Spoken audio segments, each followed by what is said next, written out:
अस्सलाम viewers, welcome to my channel medical tips में आपको खुश आमदीद। उम्मीद आप सब खैरियत से होंगे। अल्लाह ताला आपकी तमाम बीमारियों को आपसे दूर फरमाए, आमीन। आज का जो हमारा टॉपिक है फार्मूला क्रीम पे है कि फार्मूला क्रीम को हम घर में कैसे बना सकते हैं और कौन सी क्रीम जो उसमें यूज़ हो रही होती है, कौन सी क्रीम बेस्ट है। तो बस 2 से 3 क्रीम्स आपने इस क्रीम में यूज़ करनी, फार्मूला क्रीम में यूज़ करनी है। उसके बाद आपको बड़े अच्छे से रिजल्ट्स आपको मिल रहे होते हैं। तो आपको पूरी वीडियो वॉच करनी है, कोई भी चीज़ स्किप नहीं करनी। तो चले स्टार्ट करते हैं। सबसे पहले जो क्रीम हमें इस्तेमाल करने के लिए जो सबसे पहले जो क्रीम यूज़ करनी होगी वो हाइड्रोक्विन प्लस है।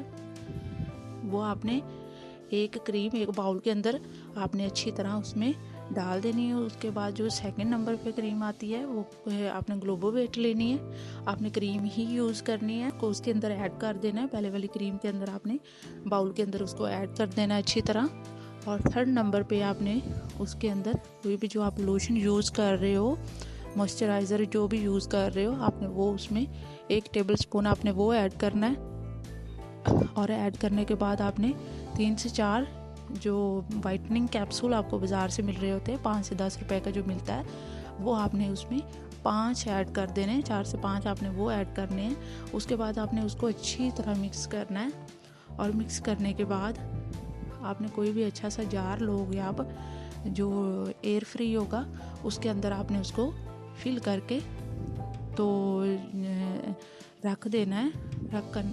रखना आपने उसको रूम टेम्परेचर पे है, आपको फ्रिज में नहीं रखना और ना ही बहुत ज़्यादा टेम्परेचर जो होगा उस पर आपने उसको रख देना है। रखने के बाद आप जब भी सोने लगोगे, सोने से पहले अपने हाथ पाँव अच्छी तरह वॉश करके उसको ड्राई करके देन आपने उसको अप्लाई करना होता है।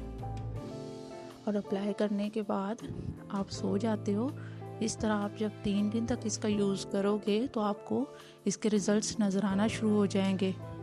तो कोशिश करें कि आप इसको, और इसकी जो एक्सपायरी है वो सिर्फ़ और सिर्फ 1 मंथ तक होगी। 1 मंथ के बाद आप इसको यूज़ नहीं कर सकते क्योंकि ये स्टेरॉयड है, इसके साइड इफ़ेक्ट भी होते हैं। तो आपने ज़्यादा देर तक इसको इस्तेमाल नहीं करना।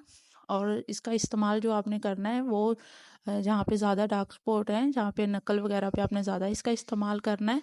और बाकी जहाँ पे ज़्यादा ज़रूरत है वहाँ पे आप इसको यूज़ करो, आपको इसके बड़े अच्छे रिज़ल्ट्स मिलेंगे। तो ये था आज का हमारा छोटा सा टॉपिक। उम्मीद है आपको अच्छा लगा होगा। अगर तो मेरी वीडियो आपको अच्छी लगी है तो प्लीज़ मेरे चैनल को सब्सक्राइब कर दें और बेल आइकन को भी प्रेस कर दें। तो थैंक्स फॉर वॉचिंग। अपना ख्याल रखिएगा और दुआओं में याद रखिएगा। अल्लाह हाफिज़।